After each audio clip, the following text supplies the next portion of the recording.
خالد خان اسرت صاحب موږ سره ناست دی او د اختر په مناسبت باندې هغه یو ډېر ښکلی نظم لیکلی دی نو زه هغه ته خواست کوم خو د هغې نه مخکې د هغه د غزل یو څو شعرونه دي چې ستوري د اسمان ګوته په خوله ورته حیران ټول ستوري د اسمان ګوته په خوله ورته حیران ټول داسې د یادونو پښتنو را سره وجړل او دا مې بېوسي وه چې یو ته مې په ژړا نه کړې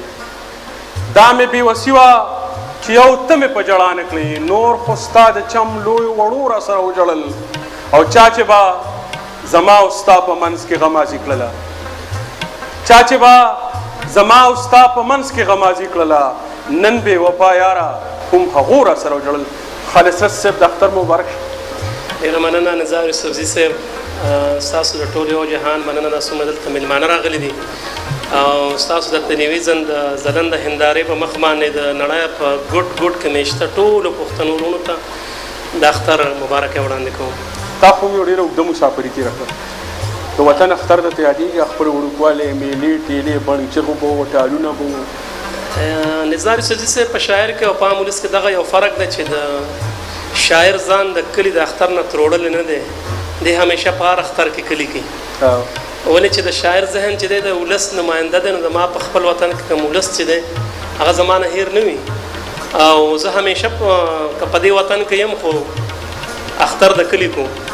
هغه خیالونه دي هغه مینه ده هغه ملګري زړه دې هلته زړه مې هلته وي بدني طور سره پوه سره بدني طور سره حتی یو ډېر خوندور کلام لیکلو کله دې مونږ مرګو نظار صاحب ما ستاسو د پروګرام په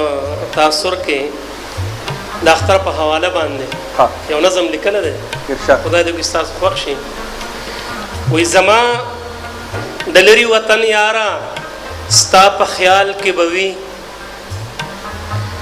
زما د لرې وطن یاره ستا په خیال کې به وي چې خوشحالی به وي وطن کې د اختر ورځ ده هر چا به ځان د خپلې خپلې تیاری کړې وي نوې جامې خو به پخوا وي جوړې کړې خلکو د پیزارونو په دکان به نمبر نشي موندی خپل کپردي دي ټول به یو بل نظارېږي سره لارې کوڅې به خنداګانو نه په بله اوړي زما د لرې وطن یاره ستا په خیال کې به وي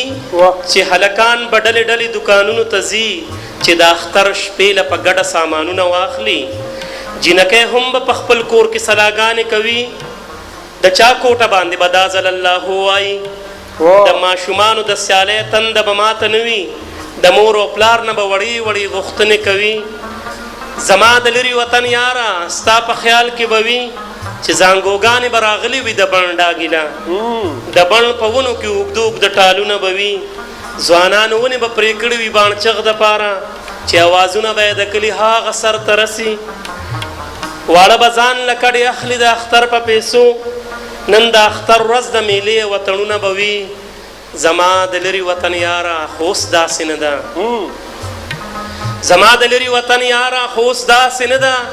کلونه وشو چې دا خیال مو فقط خیال پاتې دی اوس خو اختر مو اختر نه دی یو رواج غوندې دی اوس زمونږ زړونو کې مستی او خوشحالي نشته دی اوس زمونږ کلي کې میلې وطنونه نشته اوس خو مرغۍ هم چېرته نه کښېني د بڼ په ونو اوس هغه ونو کې اوږده اوږده ټالونه نشته زما د لرې وطن یاره ته خبرې که نه کلي کې خلک اوس په یره یره ژوند تېروي خدای خبر درنګ له به د چا په کور قیامت راځي اوس خو څوک ښار ته هم سودا له د اختر نه ځي اوس خو څوک سیل له هم بازار ته مازدیګر نه ځي اوس خو څوک ښار ته هم سودا له د اختر نه ځي اوس خو څوک سیل له هم بازار ته مازدیګر نه ځي دلته اوس یو انسان د بل انسان نه یره کوي زمونږ حالاتو موږ په یو بل نه اعتباره کړلو زما د لرې وطن یاره تا ته څه پته ده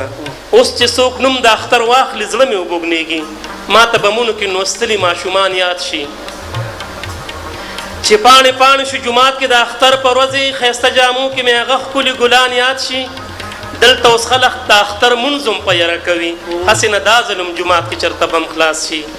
خالده ورځ چې د اختر کمه د امن ورځ ده خالده ورځ چې د اختر کمه د امن ورځ ده مونږ اختر له هم د امن دعاګانې کوو